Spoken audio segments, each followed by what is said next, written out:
Dudes and dudettes, welcome back to The Anxious Truth, episode number 154. This is a really good episode. I'm glad you're here for this.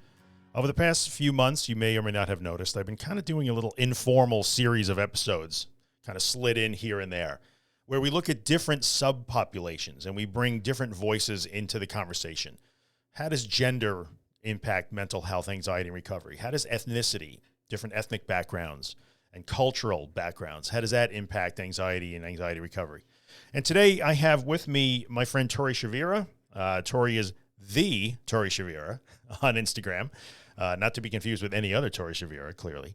And Tori is such a really great, positive, strong voice advocating for mental health in the OCD community, and also a really strong, positive advocate in the LGBTQ plus community.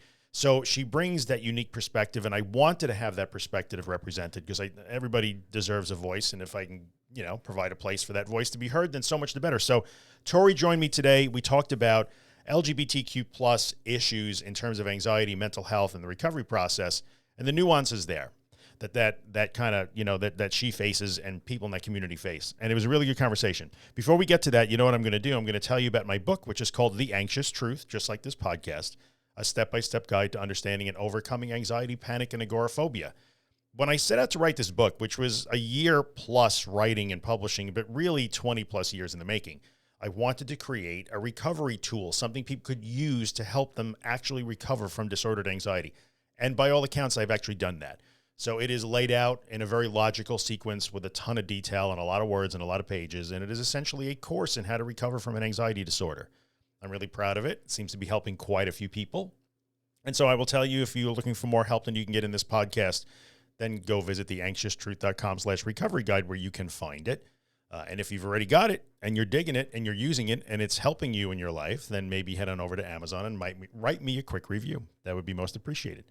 All right, that out of the way, let's get on to the interview with Tori. Today we're going to be talking about LGBTQ plus issues in anxiety, mental health, OCD, and recovery. It's a good conversation, and I will see you afterwards.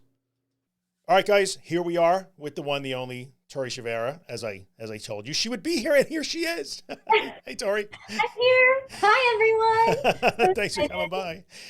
Yes. So, as I mentioned in the intro, the reason why I asked Tori to be a guest on the podcast and have a little informal chat with me is that, I don't know, a few episodes back, Bridget Cooper and I did an episode about gender issues and how that impacts people with anxiety disorders and in the recovery process. And I thought, well, the conversation needs to be expanded for sure. And I reached out to Tori because Tori's a very clear, strong, and I think really positive voice in the LGBTQ community and also the mental health community. So you checked the both boxes, right? And I've seen you do this now for a year or so. So welcome. Tell us a little bit about yourself. Yeah. So again, my name is Tori, and a little bit of background on me. So I am Latina. I come from a mixed background, but I identify most with, I grew up in Pico Rivera, and, my family's from East LA. And so that's just really what I grew up with. But I am LGBTQ plus, and I also have obsessive compulsive disorder. So that's kind of what I built my advocacy on was, coming out with my story of, my recovery with OCD and, but simultaneously, being a part of the LGBT community too, because a big part of my story and kind of where I started advocating was after a big breakup, after a 6-year relationship with my ex-partner. Yeah. And so that kind of played a huge role in me advocating really and my story. So yeah. Was that kind of part of a trigger for the mental health issue, some of it, or no? So I had I call it my rock bottom. I had that in 2018. The end of 2018, but I was starting to show signs early 2018. So early that year. Yeah. And that was the last year of our relationship. So, it wasn't necessarily the catalyst, but it was, Didn't help. It was honestly the perfect storm. Yeah. I'm going to be honest. Certainly didn't help, right?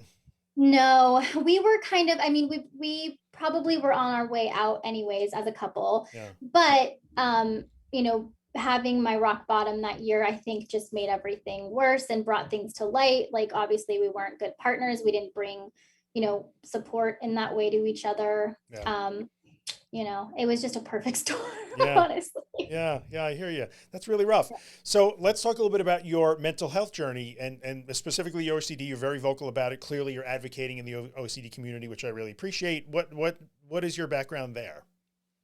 Yeah. So honestly, I just, again, I started advocating in 2019 after I call it coming out with my second coming out, at least, Yeah. with OCD. And so I just honestly just kind of got involved with other advocates online like Mackenzie, and obviously, I followed your page, Drew, Yeah. and a couple other amazing humans. And then I also, NoCD, the company I currently work for, it's a telehealth, like teletherapy company. So Yeah. we offer treatment for OCD specifically nationwide and also in the UK as well. Yeah. They reached out to me through my advocacy. So they saw my Instagram page, and then my friend Carrie reached out and was like, hey, we're hiring. So I'm currently now the manager of audience development for NoCD. That is really awesome. I think that says a lot about your voice in the community, because I've watched No CD kind of explode, and I think it's a great idea. We are so far past the time that we should have something like this. I can't believe that it didn't exist sooner. But Absolutely. and I like the way they're using people with positive voices and strong advocates, and it's awesome. Trying to take away the stigma and really go above and beyond, I think. So I'm a fan, which is great. Mm-hmm. And congratulations for landing that position. Because Thank you. yeah, Thank you. It was amazing. yeah, that Perfect. all works out really well, right? So Yeah. let's talk a little bit about some of the additional struggles that you face, and things that maybe we don't understand could be extra wrinkles that come along when you're dealing with mental health issues and you're trying to deal with recovery at the same time, and you're balancing life and all the shit that comes at you in life. What are the extra wrinkles that being a member of the LGBTQ community mean? I mean, it's got to add more burden, I got to believe. Oh my gosh. Yeah, it totally does. I mean, aside from essentially trying to convince a community of people that we deserve the same basic human rights that they do, um, it, Imagine that. Crazy talk. imagine imagine that, like I was with my ex when gay marriage became legalized, and it was such a celebratory, monumental moment in my life, as someone who is a part of the community.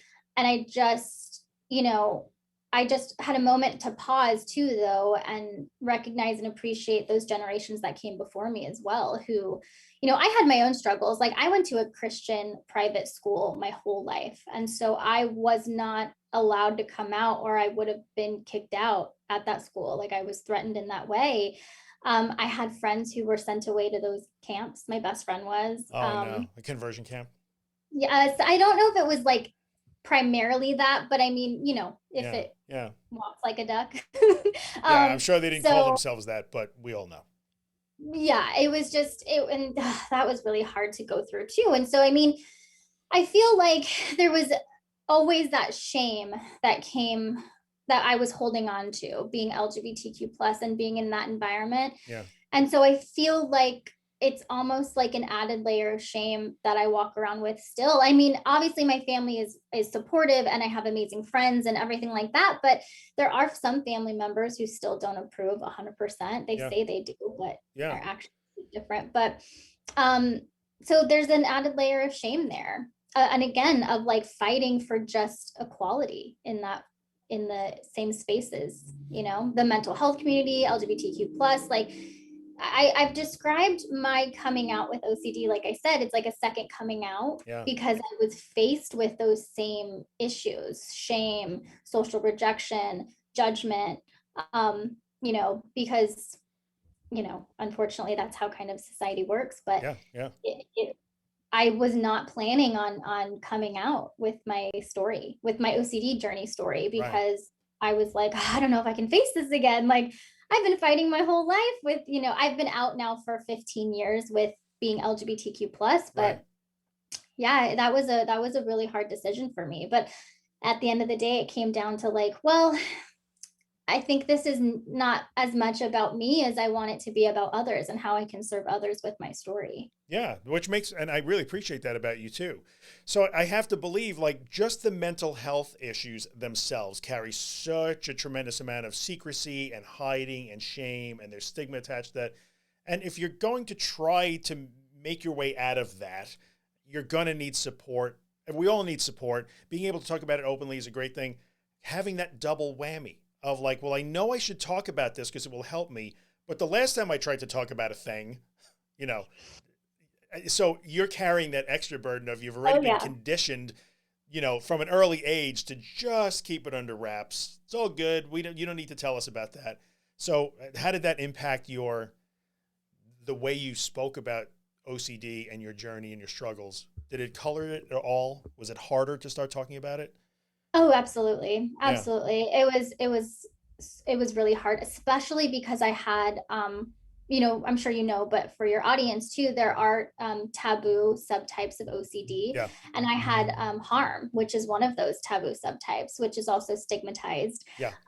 So I was terrified to come out and talk about my struggles with those thoughts because I mean, I was already villainized for so long being, LGBTQ plus, Yeah. that I didn't want to essentially be villainized again with this subtype, like there's always the like what if, and you know I wasn't sure how some people were going to react if people weren't as educated as they are about OCD and the subtypes, and how it's so ego dystonic and against who we actually are as people. Yeah. But not everyone knows that. Everyone still thinks OCD is washing hands, I know. tapping things, checking the light switches, unfortunately, which is why I'm here. Yeah. But Yeah. um, but yeah, so it definitely played a huge role in my hesitation with speaking out. One of the more interesting things that I've heard people refer to as Hollywood OCD. You Oh know, gosh. it's Hollywood OCD. I heard Kim Quillen say that actually today, like Hollywood OCD. I'm like, that's a good term. Like that's what That's a everybody great. thinks OCD is. It's not Monk. Remember there was a TV show called Monk, Yes, right? yes. Like somebody brought that up. Like, oh, remember the guy with the curly hair? And I'm like, oh, Monk. And they're like, yeah, but that's OCD. I'm like, well, all right. But sometimes you can have the conversation, and sometimes it's like, oh, I can't have the conversation now. But Yep. especially when you're dealing with, and so for those of people in the audience, because not my whole audience is not OCD based. They're a little more educated than I think most of the general public. But harm OCD is a subtype that revolves around intrusive and obsessive thoughts about harming oneself or others. Mhm. And yes, there's a certain stigma about that. So Yep. it was maybe 6 or 8 months ago. I remember doing a couple of posts on Instagram where I tried to highlight some of those stigmatized, subtypes: pedophilia OCD and sexual orientation OCD. And these are people who follow an anxiety account who were Oh. a little bit vicious in the response. So Oh no. yeah, yeah, and I'm sure you've seen that before. So now you've got the double whammy of like, well, you've already been kicking my ass for 15 years. Can I get a break now? But you but you did it anyway, which is great. Yes, I did. Yeah. Yeah. Thank you. Thank you. I Yeah. appreciate that. Yeah. What about then there are some issues that just become just societal issues, but I know they have to impact the mental health journey too. When people talk about your support system, I have to believe that for somebody who is in a non-traditional type relationship or life arrangement, they're Mhm. just going to assume, well, there's no man, so you're not married, you're going through it alone. And do you find that your support system, I don't know what your situation is now, nor do you have to talk about that, but they're discounting some of the people that are important to you in your life because you don't fit that norm. Have you found that that's an issue as well? Where your support system kind of gets discounted, or people just assume that you don't have one, or they don't understand, the types Mhm. of relationships that you might be in. I'm throwing stuff out there. I've heard that said. Like I'm also struggling because my partner is not even recognized as my partner. And Mhm. especially in some of the subtypes like relationship OCD or sexual orientation OCD, that can be tremendously triggering and it could add to the struggle. So I don't know if you've ever dealt with any of that really. Honestly, I feel like I have and I haven't. Like I feel like, yeah, I mean, as a 29-year-old, I'm single. So to answer your question, I am single currently. Yeah, I mean, I feel like I have in a way of like, I mean, I've had relationship OCD and I don't have a partner, but it does manifest with my friendships or platonic relationships. And so, Yeah. yes, to your point, it can be kind of like, well, that's not, but yeah, I definitely have. And And it's hard because it's a family disorder. And so when I was with my ex-partner, it completely like essentially blew up our relationship, Sure. of course. Sure. But it took the same, toll that it did on that relationship on the one with my sister Yeah. and the one with my parents. So, I mean, yeah, It's gotta yeah, be it difficult. has for sure. Let's talk first. Can we talk a second about the ROCD thing? So that's a thing that you've struggled with, relationship OCD. Yeah. While being single, now let's add another wrinkle. So you said it manifests, and I think I know, you probably know where I'm going to go with this. So it Mhm. manifests in your friendships and platonic relationships. Is there a double whammy now? Because, well, Tori looked at me kind of weird. Now, I don't know what so when you talk about that, I don't know if you're open Yeah. about that situation and what it can mean sometimes in those relationships. Now, are you going to have female friends who are now a little bit gun shy? Because what if she starts to fixate on me and I'm not? I'm straight. God.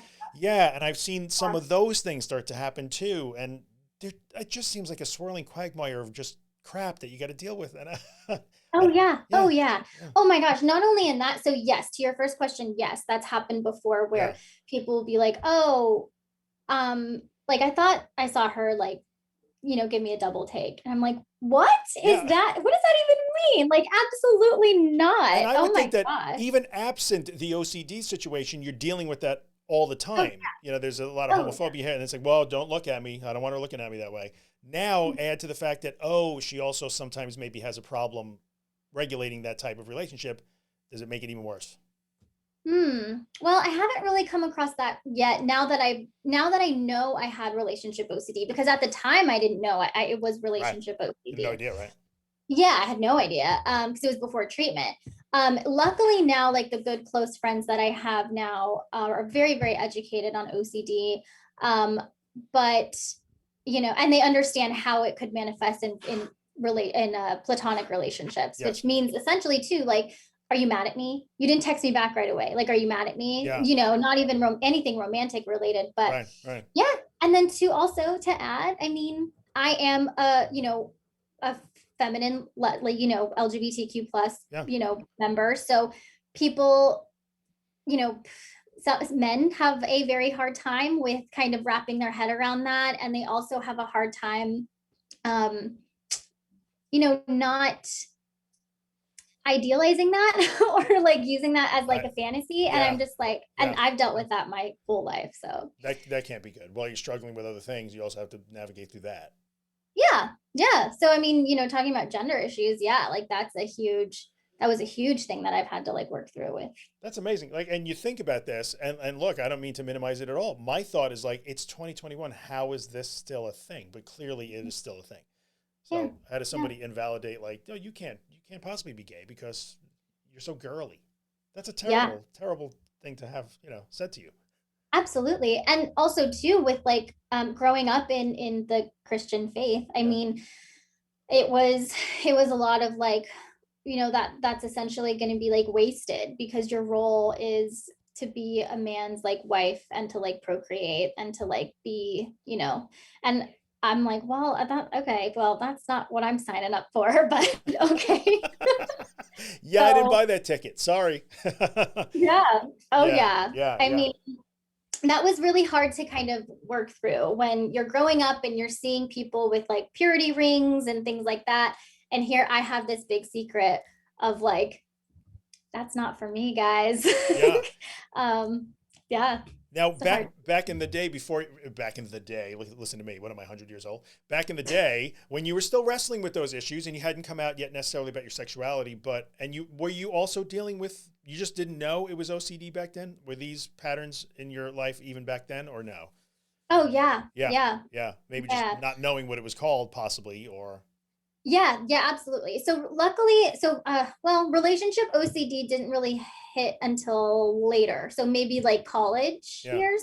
yeah, But I had OCD prior. So my first OCD subtype was contamination OCD. And that was really prevalent in high school. And so yeah, oh gosh, yeah, I was dealing with quite a lot during that time. Um, yeah, my parents now, like we've had conversations before and they were just like, wow, I had no idea that's what you were holding on to. Like, yeah. A, you were coming to terms with your sexuality, Right. and you were also, you had like an unchecked, undiagnosed mental disorder essentially. And I was like, yeah, I don't know how I went through that too, Yeah, that's a actually. whole lot to ask a 16-year-old to carry, silently, for sure. That's Yeah. crazy. Yeah. It's interesting because when we had the gender discussion, and a lot of it centers around, men and how men have to be silent. And my thought when actually Bridget brought it up, and I'm thinking, for all the men that think that they are suffering silently because they can't express their mental health concerns, there's a line of LGBTQ plus people just waiting. Like, oh, do you have it? I know you would never minimize a man suffering. I understand that. No. But like, that has to be, at least I don't have to hide the fact that I am a man, whereas you had to hide a big portion of yourself while carrying the mental health problems. I can't Yeah. imagine. And then look, you turned it into something great, which is amazing now, but Thanks. yeah, Thanks. yeah, Yeah. yeah. So tell me more about, like, where do you want to take all this? So now you're involved with No CD, which is really awesome. And like, what are you hoping to accomplish? And I hope that whatever it is, you do it. Yeah. Thank you. Thank you. Yeah. So a big, I had a question. I had to like ask myself this question after essentially, going to treatment and facing my diagnosis, head on, Yeah. of like, okay, what do I want out of this? Like, how do I want this to, like, how do I essentially want to use this information that I have now? And so my whole driving, thing was, I want to turn my pain into purpose essentially. And I want to reach others so they don't have to suffer in silence for so long, like I had done. Yeah.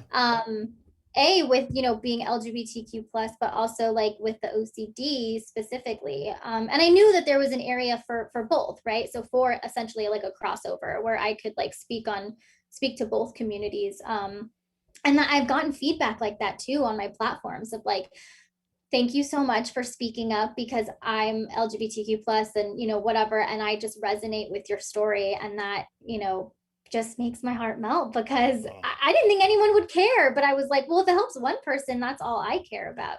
Oh, a ton of people care. Yeah.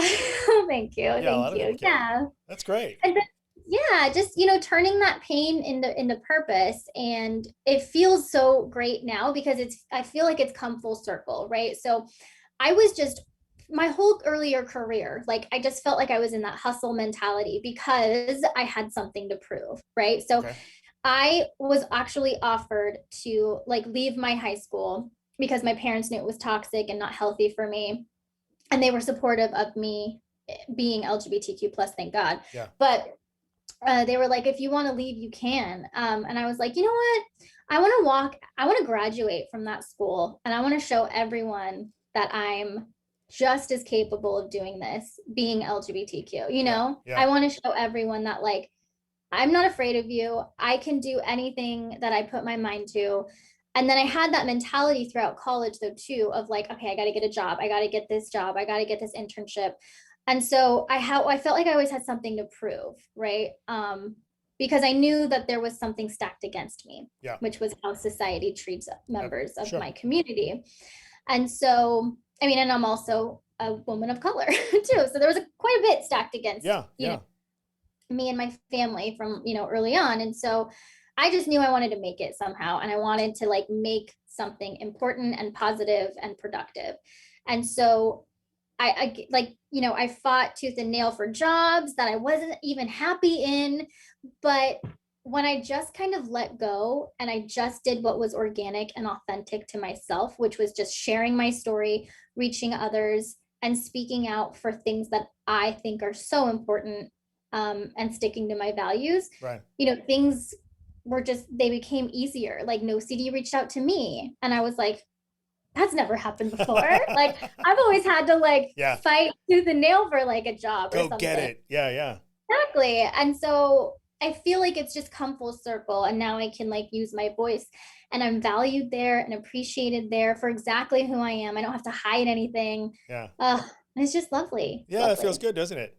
I, Yeah. I think, and when you talk about that sort of stuff, so you're right. You have the deck stacked against you. And now you have something to prove, which puts you into achiever, problem solver mode, which is yet another giant vector for OCD to come and attack. So Oh yeah. yeah, that had to make it even worse. And I'm guessing that when you reach that conclusion, like, all right, I don't have to run over the whole world and prove things to everybody. I don't have to achieve continuously. Let me Yeah. just be who I am. That drops a big attack face. So it makes it a little tougher for the disorder to grip you. So that had to be a good thing when you reach that conclusion. Did you find that it made Oh, your mental health struggles a little bit easier when you did that?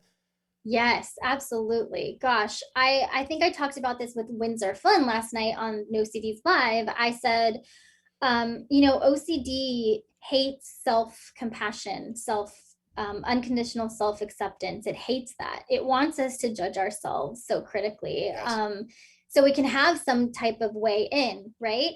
But once I started working on that, simultaneously doing ERP, I just felt like my OCD really had nowhere to go from there. Yeah. So Yeah. Yeah. yeah, because if you can accept the uncertainty in such gnarly circumstances, I mean, having harm OCD is not easy, right? Like sitting with not no subtype is easy. Right. I'm just saying, like Right. having outcomes like that to sit with, Yeah. or you know what I mean, like face every day is rough. And so that unconditional self-acceptance and like self-love is just, yeah, it's made my recovery 10 times easier. It's Yeah. not hard, it's not easy to get there. It still takes work, Yeah. but it's worth it. Yeah, I Yeah. don't think, and I think that goes for just about everybody, regardless of circumstance. You can't just decide one day, and I think that's portrayed very often, sort of in the mental health space, like choose self compassion. Like, yeah, it would be great if we could just do that Yeah. automatically,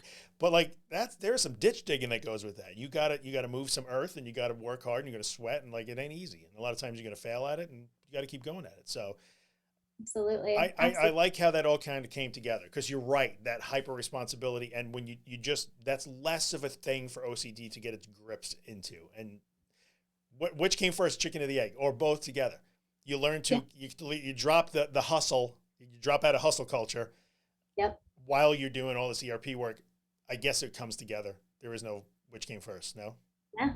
Yeah. Yeah. I don't know if there is one that came first. Right. Yeah. Did you drop out of hustle culture first and then ERP got easier, or did the ERP teach you the lessons that it needs you to say, oh, I don't have to do this. I don't have to run over the world. I don't have to prove Hmm. anything, just to myself. Yeah. So Yeah. who knows? So Who if knows? you could give advice, so now you have an audience listening to you right now, what will you say to people who are you, who would relate to you? What would you tell somebody?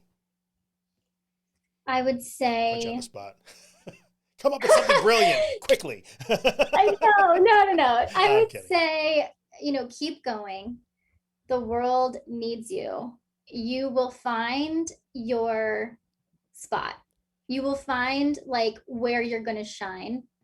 Just keep going, keep being true to you, sticking to your values. And don't settle.